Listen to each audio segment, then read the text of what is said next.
The doorbell didn't just ring, it got executed. 3 sharp, angry bursts like someone was trying to break down the damn thing with their fist. I set my coffee down, walked to the front door of my late aunt's place in Willow Creek, and opened it to the human equivalent of a parking ticket with lipstick. There she stood, Karen Whitaker, late 50s, blonde helmet hair sprayed so stiff it could deflect bullets, pearls gleaming like she was headed to a country club execution. She shoved a thick packet of papers into my chest before I could say hello. "You're the new owner." "Good. I'm Karen Whitaker, president of the Willow Creek Homeowners Association. Sign the bylaws, pay the dues, and join immediately. No exceptions." Her voice was all sugar-coated steel, the kind that says community values while meaning my rules or else. I blinked, still in my sweats, trying to process the ambush at 8 in the morning. "Morning, Karen. I'm Ryan Mitchell. Just inherited the place. Maybe we could talk about." She cut me off with a laugh that wasn't a laugh. "Talk. This isn't a negotiation, Mr. Mitchell. The covenants are clear. Grass must be exactly 3 inches, no more, no less, measured with a county-approved ruler. Bird baths only in approved beige. And that old truck in your driveway? Over 3 tons. Violation. Sign or the fines start at $500 each. I've buried better men than you." She tapped the packet with a manicured nail, each clink sounding like a tiny gavel sentencing me to hell. I let a slow smile creep across my face, the kind I used back when my old company tried to frame me for whistleblowing on their cooked books. They called me paranoid. They called me difficult. They fired me. I learned to watch, wait, and collect receipts. You know, Karen, I've met people who thought the world revolved around their clipboard. Usually didn't end well for them. Her eyes narrowed to slits. 7 days. After that, the red notices go up and the neighborhood finds out exactly what kind of troublemaker you are. She slapped a bright red paper on my door, "Annoying compliance" in bold letters, and marched back to her gleaming black SUV like she'd just conquered a small nation. The engine roared away, leaving me standing there with the packet that smelled like fresh tyranny. I peeled the notice off, folded it neatly, and laughed, a short, bitter sound that didn't reach my eyes. 3 inches of grass. Approved gnomes only. No political flags bigger than a dinner napkin. This wasn't a neighborhood, it was a cult with landscaping requirements. I spent the rest of the morning flipping through the bylaws at the kitchen table, each page more ridiculous than the last. Exterior holiday lights limited to white only, maximum 200 bulbs. Trash bins must be hidden from street view or face $200 fine. I pictured Karen patrolling at dawn with a tape measure and a grudge. By afternoon, the first neighbor appeared. Old Frank from next door, gray hair, shoulders slumped like he'd carried the weight of every fine for 20 years. He glanced over the fence like he was smuggling state secrets. "Don't take it personal, son. She does this to everyone. Bird bath too tall. Fine. Mailbox not beige enough. Fine. I fought her once over my American flag, said it was too large for community harmony. Cost me $3,000 in court. Wife made me drop it. Now I just keep everything approved beige and my mouth shut." He shook his head, eyes tired. "She's been running this place like her personal kingdom. People pay or they move. Most don't have the stomach for it." I nodded slowly, filing every word away. "Appreciate the heads up, Frank. Sounds like she's never met someone who's already lost everything once and learned how to wait." He gave me a pitying look and shuffled away. That night I sat at the old oak desk in the study, the packet spread out under the lamp. Page after page of control dressed up as protecting property values. Halfway through the jurisdiction section, buried in tiny font, one line jumped out. Governance applies solely to properties incorporated into the Willow Creek Master Plan as of June 15, 1987. My aunt's house was built in 1972. Never signed into the HOA. Never recorded. I leaned back, the first real smile in days cracking across my face. Karen had just declared war on a ghost. The next morning the gossip machine was already humming. The couple across the street whispered while pruning their perfectly beige roses. By noon, sideways glances followed me to the mailbox. By evening, a woman in pearls, another Karen clone, stopped at my driveway. "Is it true you cursed at President Whitaker and tore up the packet? She said you called the association a scam." I set my grocery bags down slowly. "Funny, None of that happened. But tell me, does the HOA also fine people for breathing too loud? She huffed and marched off. That night the first fine slid under my door. Violation, improper trash bin placement. $150. My bins were tucked exactly where they'd always been. The next morning, another, lawn noncompliance, $200. I'd mowed it yesterday. By Friday, I had 4 notices totaling $875, each one nastier than the last. Immediate payment required or legal action pending. I sat on the porch that evening, fines stacked like a bad hand of cards, watching the sunset over the creek. Most people would have panicked, written the check, kept their heads down. But I wasn't most people. I'd spent years being painted as the villain at my old firm for telling the truth. I knew how to play the long game. Karen Whitaker thought she was untouchable. She had no idea she'd just knocked on the one door in Willow Creek that could end her entire reign with a single piece of paper from 1972. Saturday afternoon, I caught her in the act, crouched by my curb, phone snapping pictures of my truck. Documenting violations, she said without looking up, bracelets jangling. Vehicle too close to sidewalk. Another 100. I walked over calmly. The sidewalk ends 5 feet from my bumper, Karen. You know that. She stood, chin high, smile cold as a repo notice. The HOA determines compliance, not you. Pay or face the consequences. I stepped closer, voice low. Careful. You're making mistakes. People who think they're untouchable usually find out the hard way. For the first split second, her eyes flickered, real fear, before the mask slammed back down. I don't make mistakes. I make rules. She spun on her heel and clicked away. That night, the red yard sign appeared, staked right in my grass. Non-compliant property. The young couple walking their dog crossed the street to avoid it like I had the plague. I stood on the porch, arms crossed, and felt the first spark of something darker than anger. Karen wasn't just coming for me. She was turning the whole neighborhood into her personal audience for public humiliation. Classic tyrant move. Sunday morning, the stack of notices sat on my table like a coiled snake. I brewed fresh coffee and started digging through Aunt Margaret's old filing cabinet in the garage. Dust flew. Old tax records. Repair receipts. And then, there it was. The original deed, yellowed but clear, recorded 1972, parcel excluded from any future HOA covenants. My heart thumped once, steady and certain. Proof. My house was never hers to control. But that wasn't even the best part. Tucked behind it was another folder, leases and titles. My aunt had quietly bought up several parcels over the years, including the lot at 1428 Maple Lane. The very house Karen Whitaker lived in. Long-term lease through a management company that funneled straight back to the family trust. I now owned the ground under the Queen's Castle. I sat back, the slow smile spreading wider. All her threats, all her fines, all her little red signs, worthless. She'd been barking up the wrong tree from day one, and the best part? She had no clue. Karen Whitaker lived and breathed power. But her power was built on smoke, mirrors, and the fear of people who didn't know better. I had the curtain cord in my hands, and I was about to yank it. The neighborhood buzzed like a hive that had just been kicked. Everywhere I went, eyes followed me, some curious, some hostile, all poisoned by whatever Karen had whispered at last night's emergency board meeting. He's hostile, she'd apparently told them.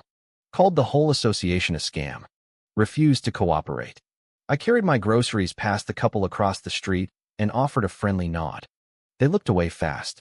By Wednesday, another bright red sign had joined the first one in my yard, subject to foreclosure proceedings. The audacity almost made me laugh out loud. The dark kind of laugh you give when something is so absurd it circles back to hilarious. Karen was escalating like a dictator who felt the throne wobbling. She didn't know the throne was already mine. That afternoon, Frank knocked quietly. She's scared, son. Called an emergency meeting. Whole board's behind her. Leans, the works. You okay? I poured him coffee and slid the folder across the table. Frank, how long has she lived at 1428 Maple Lane? He frowned. 15 years, why? I opened the lease document and watched his eyes widen. Because I own the land under that house. My aunt held the deed. Karen's been paying rent through a management company that now reports to me. Frank whistled low. Well, I'll be damned. You're her landlord. Word spread quietly after that. First, Claire from across the street slipped over while walking her dog, voice barely above a whisper. She fined me $400 last Christmas because my lights were up 2 days past the deadline. 2 days. Said I was disrupting neighborhood harmony. My kids cried when we had to take them down. Harold, the retired teacher, hobbled over next, leaning on his cane. Made me repaint my mailbox twice in one summer. Said the black wasn't uniform enough. Uniform black, Ryan. That's what we're fighting over. Each story was more ridiculous than the last. Each delivered with the same mix of quiet rage and exhaustion. I listened. I didn't promise anything dramatic. But every time someone left my porch, they stood a little straighter, like they'd finally remembered they weren't alone. Karen must have sensed the shift. 2 days later, the black SUV rolled up again. Not hers this time, but 2 men in cheap suits with clipboards. They started photographing my house like paparazzi at a scandal. I stepped out calmly. Gentlemen, my property isn't under HOA jurisdiction. You might want to check your records before trespassing. One of them muttered something about reporting to the board, and they scurried off. That evening, Karen struck harder. A thick embossed envelope arrived via courier. $3,750 in new fines. Unapproved light bulb. Mailbox angle wrong.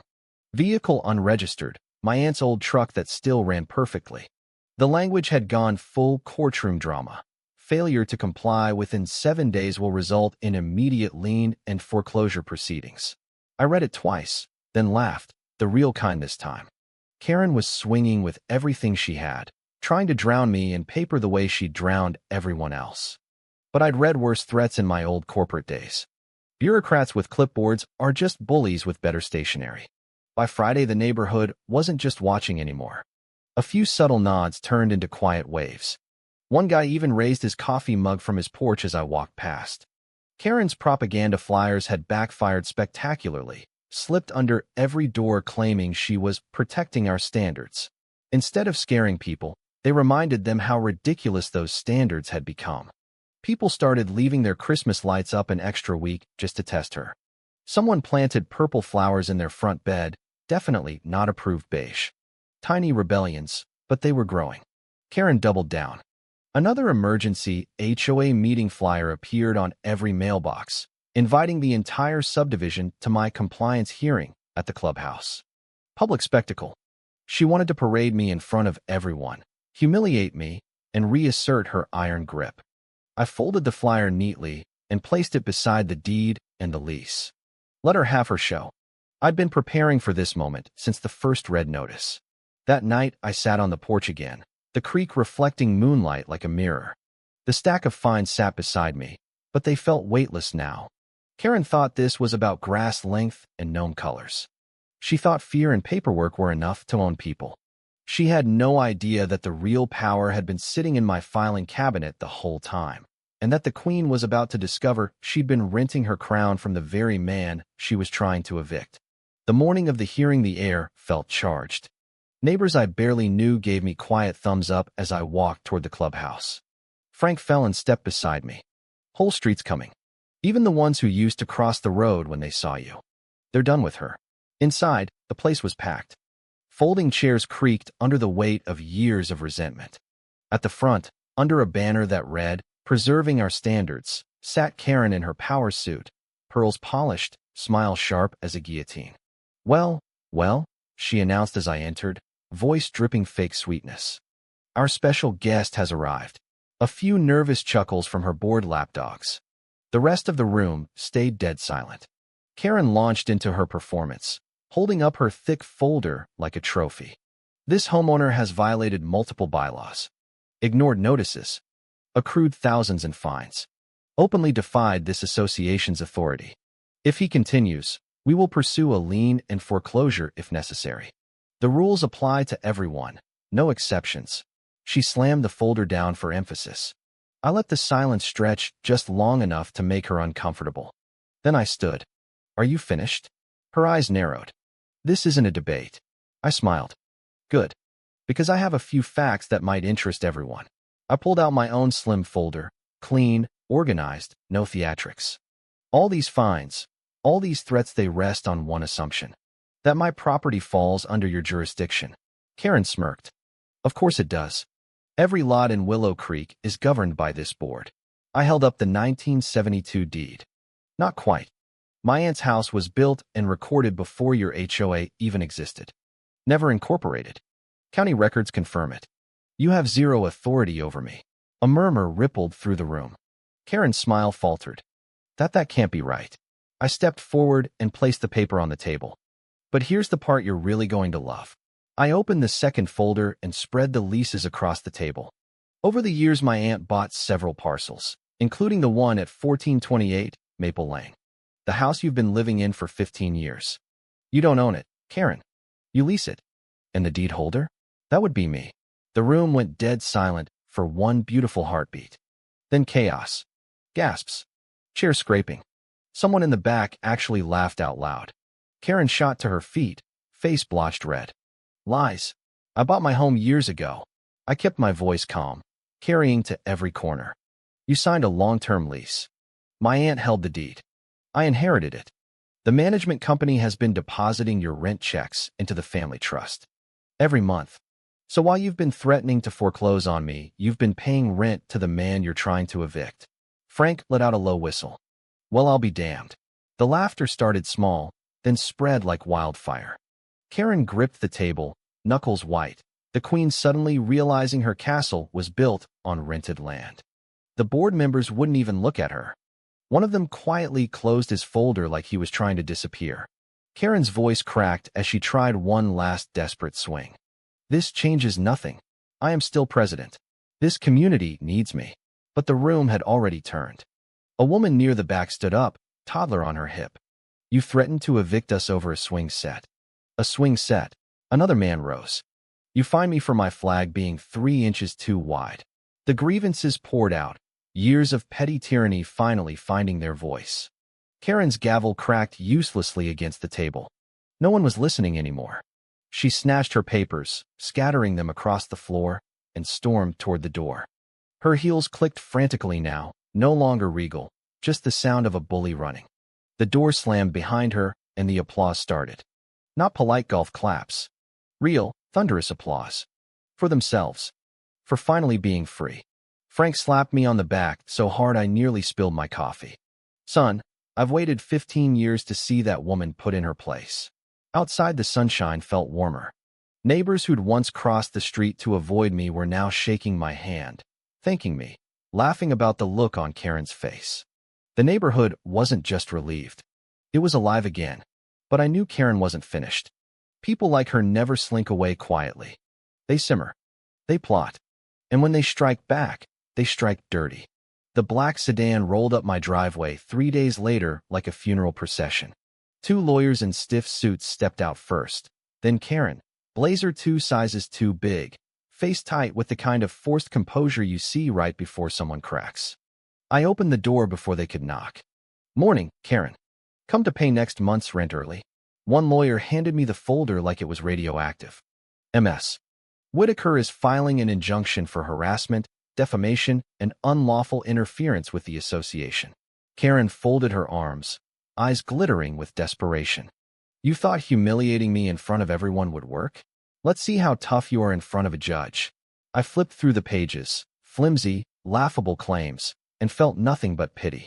The woman who'd ruled through fear was now reduced to courtroom cosplay. Word of the lawsuit spread faster than her old gossip network. By afternoon, neighbors were knocking, offering to testify, bringing cookies, sharing their own stacks of old fines as evidence. Frank showed up with a 6-pack. She can't scare us anymore. We're standing with you. The woman with the toddler nodded fiercely. If she wants a war, she's getting all of us. Karen had tried to isolate me. Instead, she'd united the entire street against her. The courthouse hearing arrived under a steel-gray sky. I walked up the steps with my small army. Frank, Claire, Harold, half the neighborhood trailing behind like it was a parade. Inside, the fluorescent lights buzzed overhead. Karen sat at the plaintiff's table, pearls back in place like battle armor, whispering furiously to her lawyer. When the judge entered, we rose. Her attorney painted me as the villain, bully, manipulator, out to ruin a respected community leader. Karen nodded along like every lie was gospel. Then it was my turn. I laid it out piece by piece. The 1972 deed. The county records proving no jurisdiction. The lease agreement showing I owned her house. Every fine sheet ever issued. Every neighbor's testimony of petty tyranny. I placed each document on the record like bricks in a wall. The judge turned to Karen. Mrs. Whitaker, do you have proof of legal authority over the plaintiff's property? Her hands shook as she shuffled papers. I am the president. I have the right. The judge raised a hand. Not if the HOA never had jurisdiction. Not if you issued fines without basis. And certainly not if you retaliated with false claims after discovering the truth. Case dismissed. The gavel came down. A collective breath swept the courtroom. Relief, disbelief, joy. Neighbors hugged me on the steps outside. Karen caught up to me at the bottom, voice hoarse. You think this is over? You embarrassed me. I built this neighborhood. I looked at her for a long moment, almost gentle. No, Karen. You never built anything. You just held it hostage with fear and beige paint. Here's the part you still don't want to face. I tapped the deed. I don't just own my house. I'm your landlord. Every step you take from now on, you're standing on my ground. Her face drained of color. She stumbled down the steps, heels clattering, looking smaller than I'd ever seen her. Weeks later, her SUV stopped patrolling. Her house went dark. Word spread she'd listed it for sale and moved out of state. Willow Creek bloomed. Christmas lights stayed up past the deadline. Kids left bikes on sidewalks. Purple flowers and American flags waved proudly. People gathered for block parties without checking the bylaws first. I sat on my porch most evenings, coffee in hand, watching the neighborhood breathe again. I never asked for this fight. But when Karen Whitaker came knocking with her clipboard and her threats, I remembered what I'd learned the hard way years ago. Bullies only stop when someone finally stands up and shows them the mirror. So tell me in the comments, was Karen the real victim of an overreaching landlord who played the long game? Or did the HOA queen finally get exactly the justice she spent years dishing out to everyone else? Who was truly in the wrong here?